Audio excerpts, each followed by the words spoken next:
Fellner, live. Worüber Österreich heute spricht, was unser Land bewegt. Fellner, unabhängig, unparteiisch und wirklich kritisch. Fellner, live. So, jetzt sind wir im Hotel Sacher, also ins Hotel Sacher übersiedelt, und dort gibt es derzeit einen ganz berühmten Gast, der seit dem Wochenende Wien in Wallung versetzt, wenn man so sagen darf. Das ist David Hasselhoff. Alle Hasselhoff-Fans begeistert. David Hasselhoff ist wieder in der Stadt. Er wird heute Abend bei Admiral als neuer Markenbotschafter präsentiert und wird heute Abend sozusagen seine neue Rolle bei Admiral präsentieren, seinen neuen TV-Spot für Admiral präsentieren. Vorher hat er sich ein paar Minuten Zeit genommen für uns. Thank you, David, that you have a few minutes spare time for me. You know, I did a lot of stories about you when I was the editor of Rennbahn Express. You know, Rennbahn Express was responsible for me being here. Yeah, there was a guy named Reinhard Bemishofer. Right, yeah. And he sent a girl to see me. She won a lunch. Her name is Nikki. I don't know how old Nikki is now. Nikki won a lunch. She said, your record, I'm the Night Rocker, is #1 in my country. And I said, I wasn't very happy because Night Rider was canceled, my marriage was canceled, and I was going through my Ernest Hemingway period. I was very depressed, going, where's your country? And she said, it's called Austria. I said, that's great. Where's Austria? And I opened, and a long story, I opened in Wiener Neustadt. And the driver... Your first concert, right? My first concert in 1987 was in Wiener Neustadt with my father. I'm still wearing my father's wedding ring. Right, right. He was with you on stage, yeah. He was incredible. And the man who's driving my car, my van, this beautiful van that was given to me by Admiral, is from Wiener Neustadt. He was at my first concert. So it was crazy. Austria is a small country. You always meet the same people. Linz, Villach, Graz, Salzburg, Vienna, and Wiener Neustadt. And you will be coming for 3 more concerts this year, I heard. I am. I'm coming to Wien. I'm coming to my favorite place, Innsbruck, and I'm also going to play Graz. But I think maybe I play Linz too, because last April, one year ago, oh my God, they were crazy in Linz, So, very super to have you back, David. Let's talk a little bit about your life and your career, because you're singing in German now, and you're singing mit 66 Jahren fängt das Leben erst an, and it's unbelievable you're 66, like Udo Jürgens when he wrote this song. You know, when I turned 66 on my birthday, I got a letter from a Swiss magazine, I think called Blick, and they said, you know, you should sing Udo Jürgens' song, 66 Jahre, and I went, it's too hard. And then I went, why not? So I knew Udo Jürgens because I saw him on Wetten Das, I saw him different shows, you know, Schlagerboom. And so I said, life begins at 66, we're going to have some fun. And I jumped into the ocean, and it was quite cold. And I just said, happy birthday to me. And I got all these response, amazing, like 100,000 views. So I decided to do the song maybe in concert. So the other night... So this will be your new hit single, right? Well, I don't know, you know, I doubt it because, you know, I did David Bowie's Heroes. Dann sind wir Helden für diesen Tag. In my last concert, it was a big song. It meant something to me because I was in Berlin and stayed above the Bahnhof, you know? And it was a song about freedom. It's amazing that Looking for Freedom is 30 years old, but people are still looking for freedom. And it's part of my soul. So now, people that were 8 years old coming to my concert are 38, and now their children are singing Looking for Freedom. That's great. And great. they will do it when you come for the concert. Yeah. So let's talk a little bit about your career. I'm sort of on your side with posters and stories since you started Baywatch. This was what year? What year did you start Baywatch? 1989. 1989, Yeah. you started Baywatch. Yeah. Yeah. And it was a sort of flop at the beginning, I was told. Yeah, so it wasn't really a flop. It was just, you know, the network got involved and people were killing everyone in Malibu Beach. I thought no one would want to come to Malibu because they were being killed. So I said, no, this is about saving lives. And they canceled us the first season. So we found out that it was big enough because of looking for freedom that Beta Taurus, which is a distribution company, said, can you bring me more Knight Rider? I said, no. I have a new show called Baywatch. Does it have a car? I said, no, there's no car in it. No car. You sure you cannot bring me more Knight Rider? I said, no, it's called Baywatch. And so they said, no car? I said, no. They said, okay, we buy it anyway. So because of Beta Taurus and because of the international financing, we were able to bring it back. And you did it as a producer. So you were not only the star, you were also the producer. Was the first time you really got into the business? No, I got into the business in Knight Rider. I just wanted to say, and there was Knight Rider before. Knight Rider was what year, David? Knight Rider 82 to 86. 82 to 86 was when you were Knight Rider with this incredible kit, right? Yeah. With this incredible car who could do everything, more or less. And now the car's coming true, all the cars talk. Yeah. That's what Kit had. All the cars drive themselves. Has Tesla now, right? It was a sort of first Tesla you had it was just like the 30 years Tesla. ago, some sort of vision even, yeah? I have no idea. I'm doing a show now called Supercars, and it's about me and comparing Kit to the new cars of the future, of today. So just to keep it in the right series, you started with Knight Rider, then you had this Looking for Freedom hit, which brought you on #1 all over Europe, especially in Austria. And then you had Baywatch, and then came your musical career also in Austria, but also some problems, Same time, yeah. The problems was what? Was it divorce? Not very nice, We're going to talk about problems too?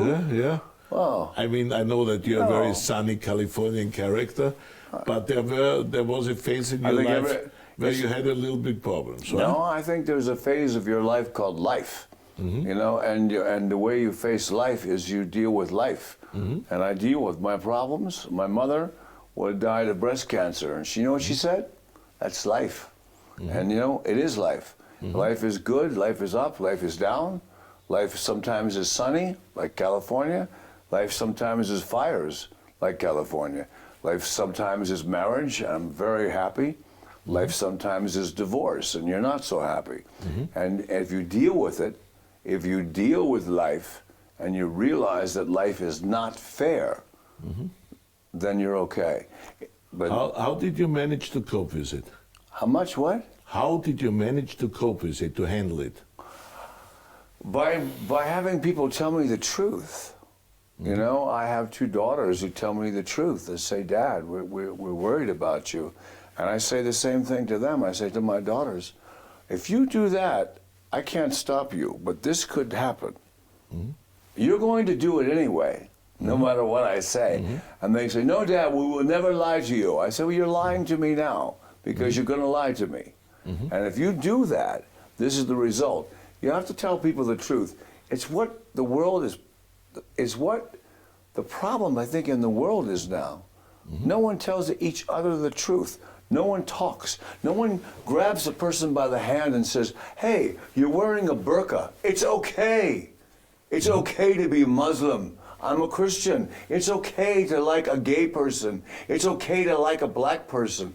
What is wrong with people just getting along? That's what looking for freedom is. I'm looking for freedom, the freedom to be yourself, the freedom to be happy, the freedom to be free, and the freedom for someone to tell you the truth before you do something bad to yourself. And that's, the other night I was on television and I promised my wife, no politics. But the man was talking BS. It was fantastic to see you explode, David. Yeah, it was really great, and I think you had a lot of fans who thought it's great that you say what you say. He was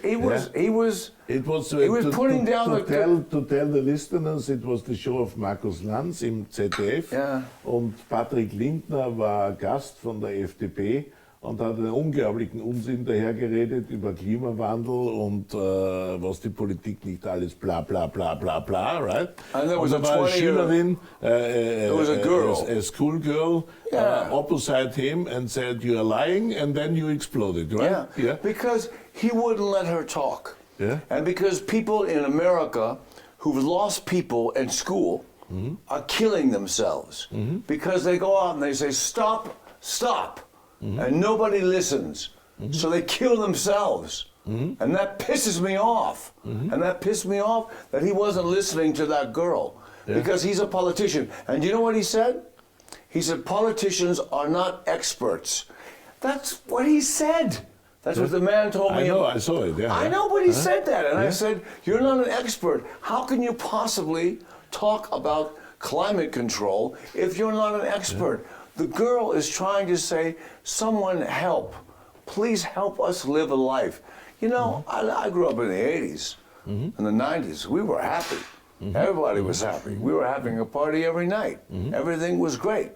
But nobody would have expected that you have this sort of political engagement you have today. Yeah? Even my wife. That was great. That was really great. You know because you are very, very engaged in a position of weapons, right? But it's obvious. Isn't it obvious? Yeah. If you're blessed, you're blessed. You're doing an interview right now. You're blessed. You give that blessing to someone else. If you're not blessed, help them. You know, help that person across the street. You know, if I walk across the street and I wear a hat and I walk like that, no one notices me. If I take off my hat and smile, they had a bunch of people walking into the Sasha Hotel. They must have been the average age, 80. Yeah. And they're all walking in, and then they're looking at me, and I went, "Hello," and they all went, "Hi," and they all acted like school children. If you just smile at someone, you can affect them. You can change it, you know? But it starts with us. It starts with the person at home.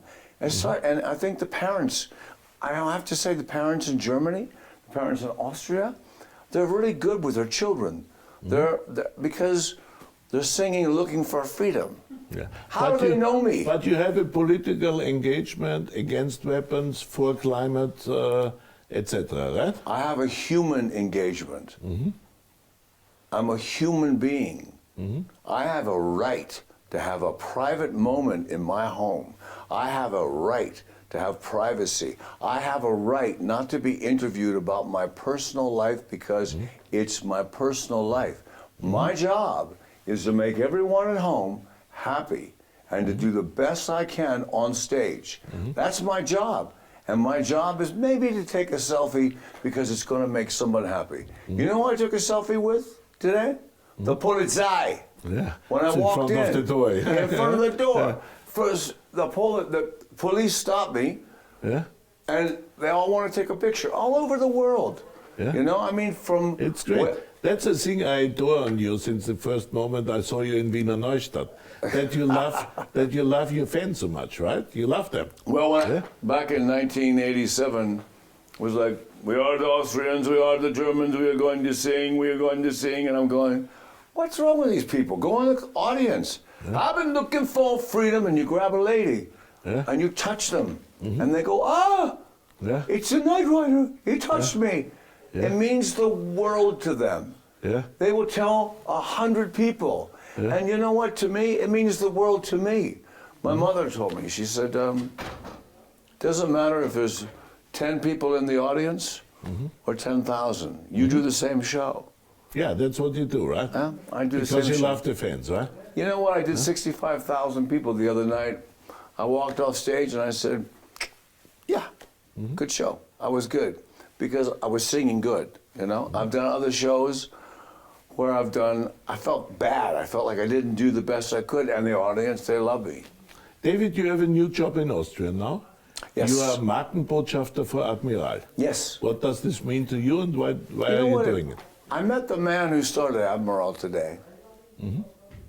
And he is really cool. He started as a butcher. I know him. He's fantastic. He started as a butcher. He's the second or third richest Austrian. I know, but he's a nice guy. He's a super guy. And he has a fantastic car collection. Mr. Graf. Mr. Yeah, and his nickname is Hans. Yeah. I gave him a rescue can, you know, from Baywatch, and said to Hans, Professor Hans, because it's Johann. Hans, I guess, is the nickname. Yeah. So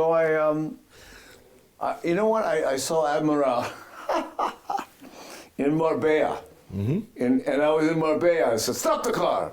I went in. I went, "Nice." So I called up and I said, "Hey, make the deal with Admiral." And I walked outside, went to the photo, and he saw the photo. It's a nice place for playing games, right? You know what? If you're gonna, I put a spin on it.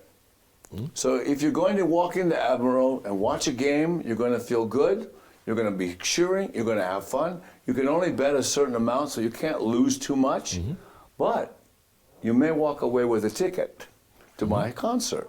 So that's a special extra. exactly. So if you go home and your wife says, "Where were you?" Yeah. "I was at Admiral." "Did you lose money?" "Yes, but I have a ticket For you. for David Hasselhoff." And she goes, "Okay." So, you know, it's just a little, but it's unbelievable. That his story is unbelievable. Yeah. He started with 12 people. He has 30,000. I saw the whole thing. It's a worldwide #1 company now on gaming. Yeah. I went through Novomatic, you know. I went through how they make the machines, and met everyone, you know. And I have to say, in the beginning, I was a little skeptical, going, Then when I saw, and I heard the story, and I met him today, just before this interview. Sounds like he's upstairs. I met him, and he was such a nice guy that at the very end, I thought, okay, this is good. So you're proud of being ambassador for Admiral now? I think I'm proud of being alive. I'm proud of being successful, and I'm proud of Austria because Austria has embraced me. And now with Admiral, it's going to be hopefully worldwide. We did a commercial yesterday, and it was great. It will be a TV commercial with the Hoff, I heard, yeah? Ich hoffe, du gewinnst. Yeah, which is a nice claim. I hope you win. And this will bring you to Austria now a lot of times. Well, I'll come 2 or 3 times or something I've like been here 3 times already this year, you know, but I will be back, you know. You like the place? You know what? I've been to Austria, 6 times this year. I go skiing in Saalbach-Hinterglemm. Yeah, I love Saalbach-Hinterglemm. And so I have a chalet up there that I always frequent. And then I'm going back again in the summer because I want my wife to see how nice it is in the summer. That's a special story, you and your life, right? She's 30, you are officially 66, actually you're 46 she's in my opinion. 39. 39? Yeah. I thought maybe she's we have the 30 40th years birthday younger at than your you house. are. Okay, in Malibu. Yeah, you can do. I come to your house. Or you can make one more cameras. wedding ceremony or go. something like this. We are. Yeah, we're going back to Italy. Do it on the beach there. Yeah? I am. I'm going back to Italy to celebrate our first 1 year. But it's the big love of your life. So You know, this is kinda the like- story of life as you told me As a I few moments imagined it. ago. Yeah. When I saw her, Yeah. I felt something physical. Not, I wanted to jump in bed with her, but I felt physical, like there's something besides just spending an evening together. I didn't care about that. I'm a gentleman. I come from old school, you know? Yeah, but isn't it fantastic after such a super career, after even such a maybe hard time for a short time, and now this beautiful life you have with a new wife, with everything fantastic, you're touring around the world and... Don't you imagine, I mean, it's like Sigmund Freud said, don't teach your children logic, teach them imagination. So if you see it and you believe it, you're going to live it. I saw her in my head. When I saw her, I went, there's the girl who's in my head. Oh, my God. But she's so much younger. I thought, she'll never go for me. It took me a little while, but But then you made it. She loves me now. So, the new David Hasselhoff is younger than ever before. Looking No, better my than, body's falling looking apart. better than ever Thank before. you. Yeah. Yeah. Loves Austria more than ever before. I do. And will be the new ambassador for Admiral, And- which you sort of inaugurate this evening. Well, I'm the new ambassador tonight, and then what's happening is I talked to Hans, Professor Johann, and we talked about the Golden Circle. So when I play Vienna Stadthalle in the 10th of October, then I have a whole group of Admiral, hopefully the winners come to my concert, and Be there I in the Golden guarantee. Circle. Be in the Golden Circle. You know what? It's It's going a to be very special Hasselhoff treatment.